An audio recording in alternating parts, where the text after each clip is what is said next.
Hi everyone. I just wanted to share effectively these slides with you. There were a couple of people that dropped into the Zoom, to the Teams call just now, which was great, but I completely understand. And if you weren't able to make it, I'm really sorry again for the late notice today, this week, to be honest. But particularly yesterday and today, things have just kind of both overloaded and fallen apart in terms of my scheduling and calendar and where I'm meant to be and all that sort of stuff. And that's despite the known ongoingness and immovability of teaching. So today it was just an absolute mess, and I'm so sorry, particularly if you were stuck commuting or were partway into campus. I hope that if that was the case, that you were able to either, get back on your way back home fairly quickly, or that you made the most of the time, or you can make the most of the time that you're on campus for library work or catching up with friends and classmates and working on assignments and that sort of thing. So I'm really sorry again. I really try not to do this, but it's happened a couple of times this semester, and yeah, I understand that it must be a pain, and please accept my very deep apologies for that. Um, I did put these slides together though, just to kind of take you through hopefully some ideas around pitching in general, because it is a really important skill to develop as a media maker and producer. But also some specific stuff, I guess, around assignment three to think about in terms of putting your slides together and preparing. Before we get into that, though, if you haven't already, you'll soon receive an announcement through the Bachelor of Communication Media program Canvas shell about this industry panel that I've put together for the master's course that I'm running, which is called Story and Audience. But I wanted to extend it to undergrads as well, just because these are interesting people, and hearing their insights around different things is always fantastic, right? And particularly, I thought it might be interesting to you guys because we're talking about kind of branding yourself as a producer and as a kind of one person creative engine, but also managing IP, managing brands and projects, potentially the impact of AI, and that sort of thing. But there's also I've got specific questions in there about pitching, which I just thought as a bit of a G up for you, or as a bit of a pep talk for you guys going into the pitches on Wednesday, might be good for you to come along.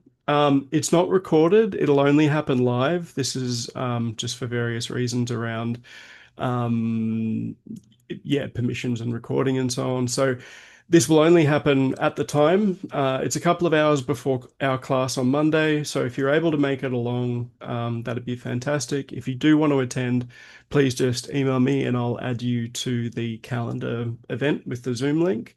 But yeah, it should be a really great panel on Monday. What is a pitch? You will all have at least one or two experiences of presenting. Certainly in studios, you'll all have done at least one or two, I'm sure, by now, crit presentations, as well as kinds of presentations for, Media One and making media. There's things around self-portraits and having to put yourselves up on camera for vlogs and that sort of thing. Um, but a pitch is kind of a specific beast. I define it like this. I think it's a structured invitation. It's a presentation that's meant to sort of suck people in to get them to support you in some way, to believe in what you're doing or some aspect of your work, and to invite them potentially to work on or build something with you. So it could be about securing resources, be that financial or physical or personal. Or it could be more about like, here's what I'm thinking. Do you want to join me on whatever quest this is? Um, when I say story with regards to pitch, I'm never really talking about a story project that I'm pitching. That's a separate conversation. When I say story throughout this presentation, I'm effectively meaning that your pitch itself should be a story. It should have some kind of arc, chapters, if you like, with a clear beginning, you know, stepping through the setup conflict resolution, right? So it should have a clear story that you're telling about it. It should have a plan for its completion. You should be coming in with a realistic, pragmatic plan to complete the project, and then a spark. So some kind of hook that you want to use to sort of say or to hint that, hey, I can't do this project without something from you, be that money a lot of the time, or it could be in the case of something like the pitches that you're doing next week, you know, I'm I can't do this without some comments from you or some feedback from you. I can't do this without your expertise. So, you know, here are some specific angles that I'd like feedback on, or that we'd like feedback on. So that's kind of the spark or the hook it should have as well. This is where pitching happens. So it can often happen for film, TV funding, for campaigns, for advertising or creative or activism campaigns, etc., for brands, startups, and investor decks. I hate using the word deck because I know it's like 20 years old as a business term now, but I still cringe at it. Investor decks. It's a slideshow, guys. Like, come on. Anyway, creative collaborations. So they'll often use pitching style presentations for things like creative collaborations at festivals and prototyping and stuff. And in my world, I guess I'm often doing pitches for academic projects that involve not just like one aspect or publication, but multiple different things. Um, Pitching isn't explaining.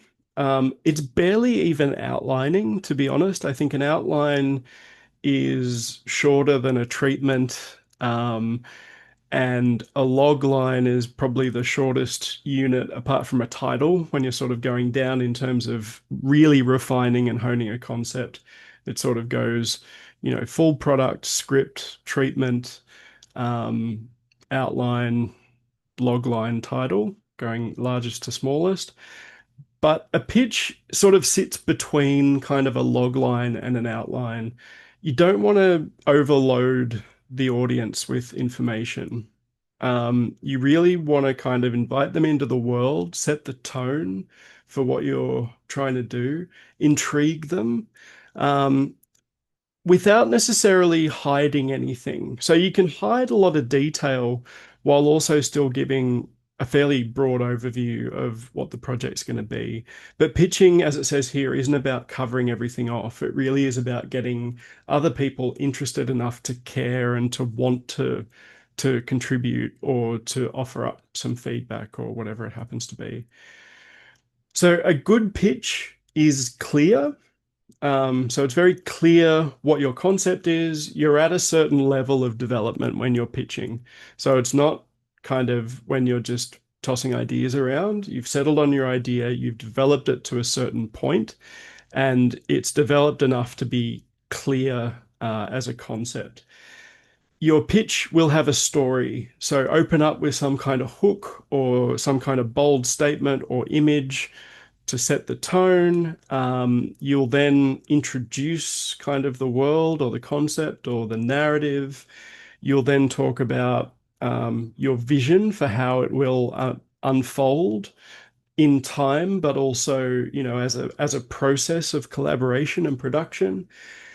If you're pitching to get some funding or to get some partnerships, you might talk about why the project is a good fit for that company or for that investor or for that distributor.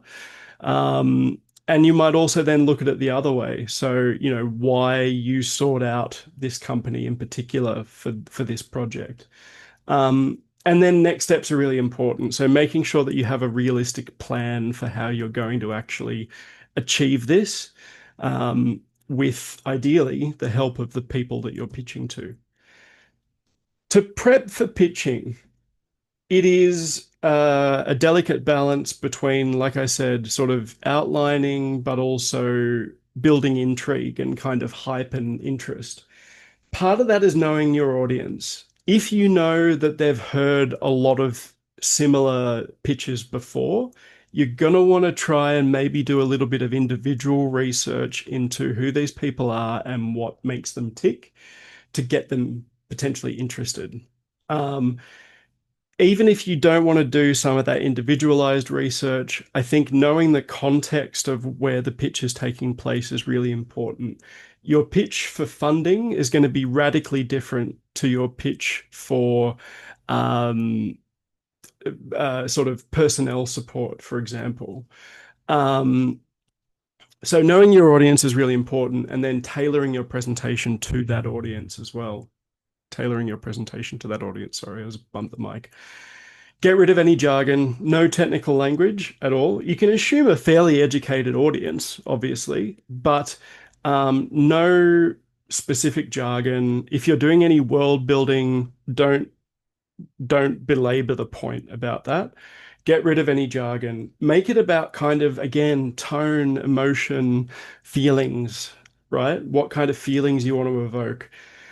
Always practice that tone. So you never want to be thinking of your pitch script as like a text that you're reading. Practice it so that you sort of internalize at least some of the script and you're thinking about then how you want to express that those words. Okay, so practice tone, but also, and this is really important, rehearse for your timing. So you're shooting for 5 minutes. You have a maximum, absolute maximum of six that I'll cut you off. But you're shooting for about 5 minutes. So make sure that you rehearse for the timing, and so that it can feel comfortable. Actual delivery. Okay. Physical and psychological preparation is really important. A pitch is a interpersonal interaction. You potentially will be not just presenting, but people might jump in with questions. You may be interrupted. Not all the time, and it's not usual, but it can happen. So you sort of want to be as comfortable and as like loose and limber as you can be. If you're a drama person or if you have done any stage work or public speaking or anything like that, you will know about vocal warm-ups.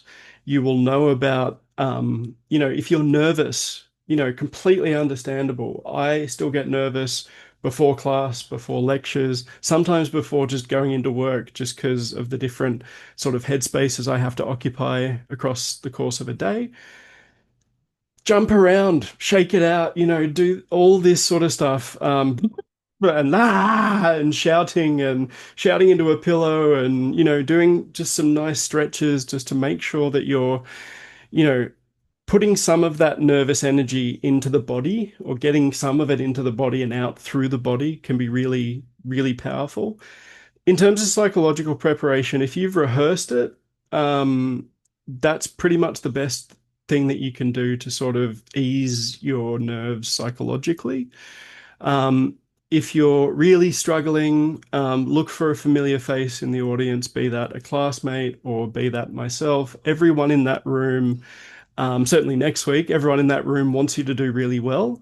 And if you're out in the world and you're doing a pitch and you're feeling a bit shaky and you're feeling a bit nervous, just remember that the people in the room with you are human beings as well. And I'm sure they've had to do pitches and presentations in the past. It's okay to say, can we just stop for a minute? I'm just feeling a little bit. I'm sure the vast majority of people would just be like, of course, yeah, take your time, have a drink of water, whatever you need.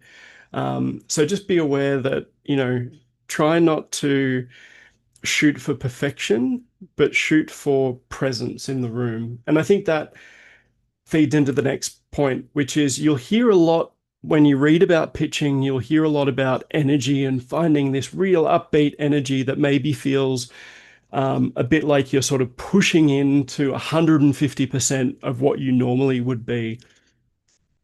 In some situations, that's okay. Certainly, if you're presenting on stage or if you're perhaps presenting on television or on film in a doco or whatever, that's a really good place to start in terms of like stepping in and finding that energy. Physically, you'll often be told to start from behind and then move up into where your mark is. I think for pitching, that can sometimes be a little bit both unnecessary but also uncomfortable for some people. And particularly if you're in a group, everyone's going to have a different vibe, right? Everyone's going to bring a different energy, not just to the pitch, but to the actual project.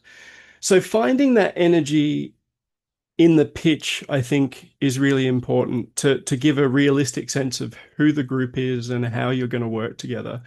So spend a little time in your rehearsal just if you're naturally quite a still person, if you stand quite still, maybe play around a little bit with some movement of hands. Try not to make it like super like politician-y, but like, you know, look at, if you're rehearsing in front of your lounge room, for example, make sure that you're making eye contact with a couple of lamps or the TV or, the kettle over in the kitchen or whatever it is. Practice little things like that because they really make a huge difference in terms of just opening you up enough. Okay. If you're naturally a still sort of introspective person, I don't want you to be like leaping out of your skin, but practice just opening yourself a little bit. And that's a little bit of physical preparation as well, making sure that you're not hunched, just sort of like bring the shoulders back and just look up and find the audience. They're there to listen to you, they want to support you, all that stuff.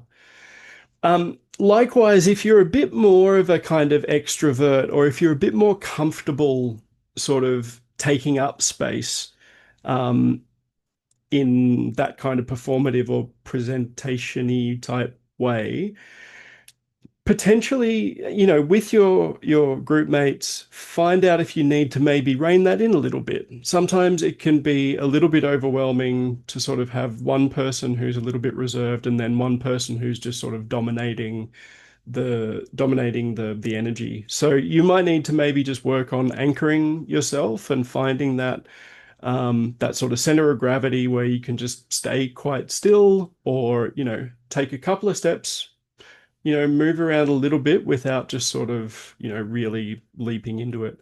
So finding energy is really important. Start strong, and that's possible from a kind of quiet place, but also from any sort of level of energy. Start with a strong visual, a line of dialogue, a cool title, a provocation or a question. Yeah, a strong sketch of a main character or something. Open with a bang. It always makes a difference, right? Don't start like I did this presentation with like a generic title slide. Start with something that's going to grab our attention. Um, Speak to visuals. Don't load up your slides. Don't read off your slides. Don't use your slides as a script. If you need a script in front of you, that's okay. But make sure that you've rehearsed it enough so that you're not just reading off the script, right? You just glance down every now and again, clock where you're up to, and then look back up. I used to, sometimes I still do, highlight paragraphs or little sections in different colors so that I can quickly clock where I'm at, read ahead a little bit, and then look back up. You might highlight it different colors or color the text differently in different colors, whatever kind of works for you. Um, if you can riff off bullet points, that normally leads to a little bit more of a natural delivery. But some people then can go a little bit too far into that kind of natural, casual, far too like easygoing rather than businessy, snappy, we got to get through this type energy. So prepare in whatever way you need to in terms of your script or palm cards or whatever, but don't read off the slides. Try not to read off the slides. Use your slides for visual aid, for images, for sketches, for timelines and diagrams and that sort of stuff, um, rather than like heaps of text. Again, watch your pacing, rehearse for timing. One person might speak naturally quite slowly. or quite quickly. So work on trying to even out some of those inconsistencies during rehearsal, and make sure that you're to time. So absolute max 6 minutes, but shoot for 5. It's also worth taking a bit of time to prepare for any questions or comments or feedback that you might get. So you can look up myself and Ben and Steph and who we are and what we're interested in, but you also know your projects and where maybe they need a little bit more development or maybe they need a little bit more work or refinement. So you could potentially jot down some points about, okay, yep, we know maybe they're going to mention this and this and this. We've got some answers ready to go. If not, if you're thrown a curveball or whatever, have a few phrases in your back pocket where you are deflecting, you're 100% deflecting from having to answer the question or address the feedback right away, but you're not deflecting in such a way that you're avoiding or pushing the person away or just rejecting their feedback. So it's phrases like, thank you so much for that question. In terms of a similar sort of angle, what we were thinking was blah, blah, blah. So you might get a question about the time frame or the scope of the project. So you then might say, "Oh yeah, that's a really good point about it being a little bit too complex. We thought potentially we might strip out X, Y, and Z if we absolutely had to." Blah blah blah blah blah. Or you might say something like, "Oh, that's a really interesting point. We had discussed things like X, Y, and Z, but we hadn't thought about that in that way necessarily. So that's really good to hear." If you absolutely have nothing to say in response to a question, you can say, "Thank you so much for your question. It's something that we haven't looked at yet, but we will definitely make a point of doing so in our wrap up after this presentation." So have a few things ready to go, a few phrases ready to wheel out. Again, when it comes back to being humans in the room, you don't have to answer the question immediately, particularly if it's a bit of a curveball. You can stop, take a breath, go back over the question quickly in your brain, or have a quick chat with the group. Sometimes that's okay in a normal sort of industry pitch situation as well. Um, but you don't have to launch immediately into a half prepared, half thought out answer. If you need to sort of just take a moment before you respond, that's completely fine. But the idea is to sort of open it up, to sort of say, "Oh, that's a really good point. I hadn't thought about that." Not to push away any feedback that you're getting, to really make everyone in the room feel like they're part of the process. And for industry, this is really important, not just for pitches, but for any kind of meeting.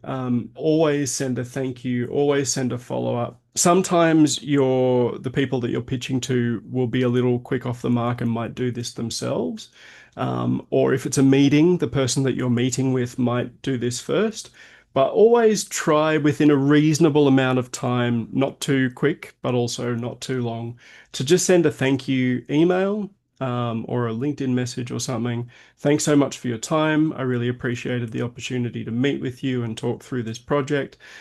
Um, if it's appropriate, you can summarize the pitch again and share any like links or materials, but not too much information unless it's specifically requested. The other thing you can do is just sort of say, "Hey, if there's any future projects that you're working on and you think of me again, I'd really appreciate that. Yeah, thanks again. Talk soon."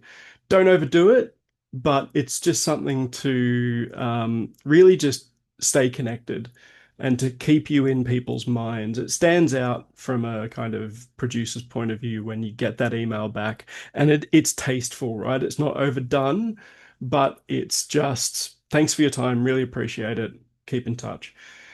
If you're unsuccessful in your pitch, and you are able, sometimes they'll just say, "You're unsuccessful. Don't call us. Don't talk to us again." If they don't say "don't call us," you should, and you can and should ask for feedback, not only on what you were pitching, but also on how you pitched it. Very often producers are happy to sort of guide you or offer at least a couple of lines of feedback around, hey, just your timeline wasn't very clear, or, it was a really competitive field, but, while we liked this particular aspect of your project, we found that this was a little bit underdeveloped. And that's why we went a different direction. But they'll also remember that you were keen, that you asked for feedback. And if you stay connected, maybe they'll think of you for something later on. So I'll just quickly take some water before we get into what's happening next week.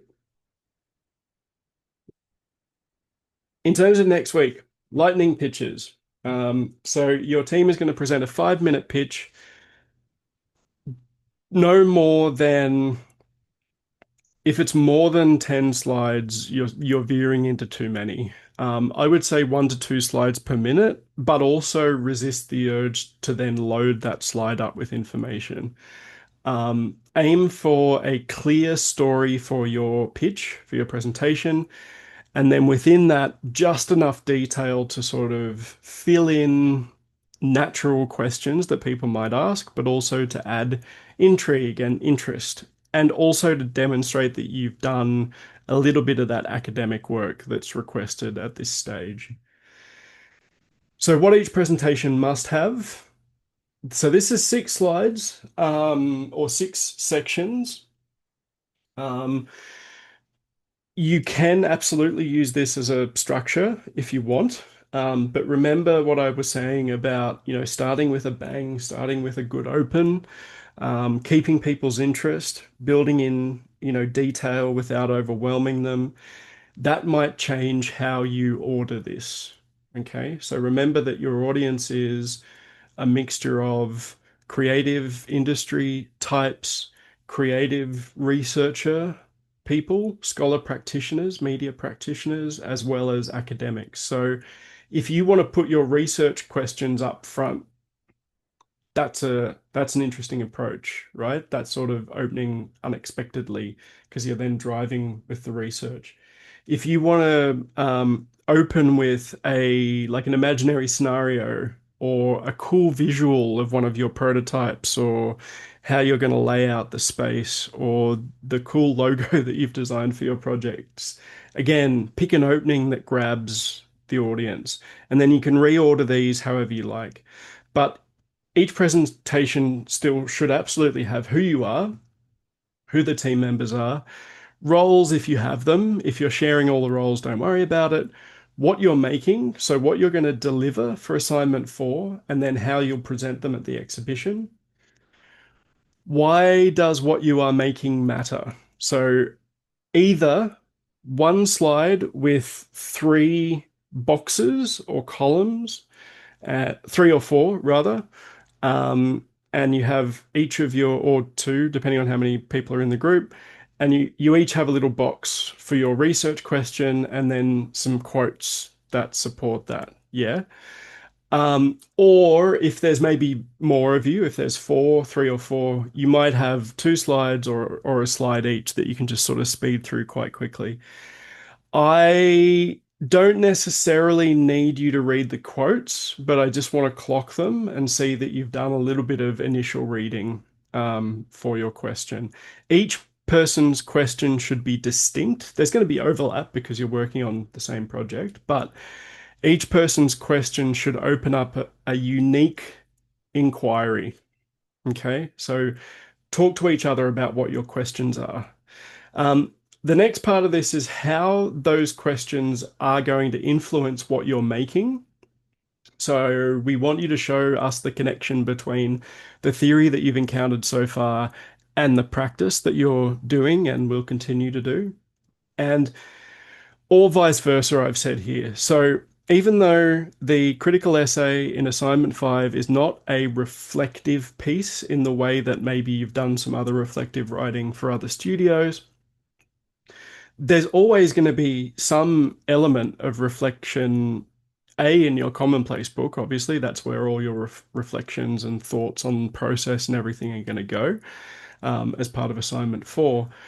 But you're going to get, as part of that reflective writing and just ruminating about stuff, things are going to come up like words, or you might sort of get interested in how different shot types affect emotional resonance, or how different game mechanics affect the storytelling or the narrative experience or whatever. So these, making and thinking and academic work are interconnected, and you're going to be in that cycle of reading, taking notes on what you've read, going off to make something. Maybe your making reminds you of something that you've read, or you're inspired to go and read something else. So then you keep reading, and it's just a circle that goes round and round and round.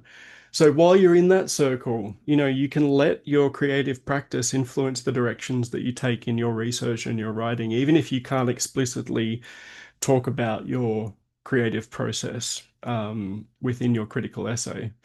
And do some of that drafty work in the commonplace book. Why not? Um, so the next part is, what does your project look like? You can show sample works, prototypes, mock-ups, design samples, previs, storyboards for both the project, the story piece, for your installation or exhibition. That's all fine. Just give us a sense of visuals. And then how you plan to complete the project. So a simple timeline showing tasks between now and submission, who's responsible for them, um, contingency maybe if that's part of it.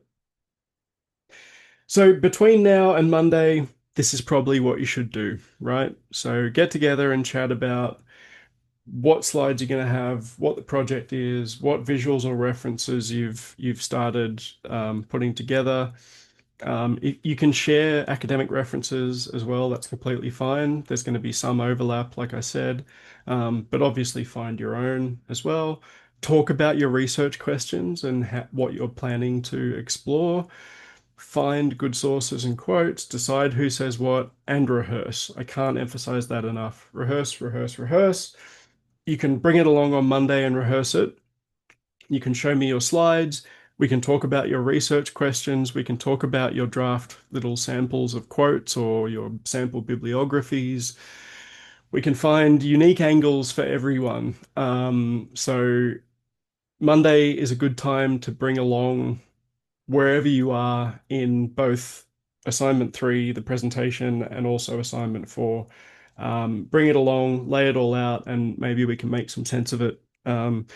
You and me, or your group and me, or the class and you and me, we'll get to the heart of everything and get everyone up to the same stage.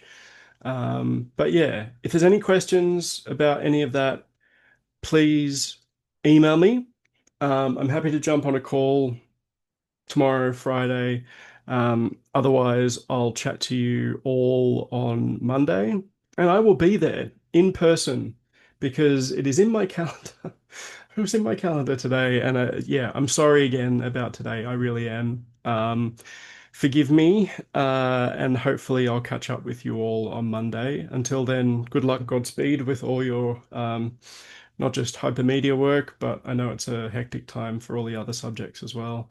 Um, yeah, just take some deep breaths and lots of brain dump type journaling, free writing stuff just to clear the brain and separate out the tasks that you need to do and balance other commitments. And yeah, I know how hard it can be. And yeah, so good luck with it all. I hope this process at least feels a little bit kind of structured and a little bit organized, and that you can use class time when we have it, to work on it, and to drive it forward. Good luck with it all, and I'll see you Monday. Thanks, everyone.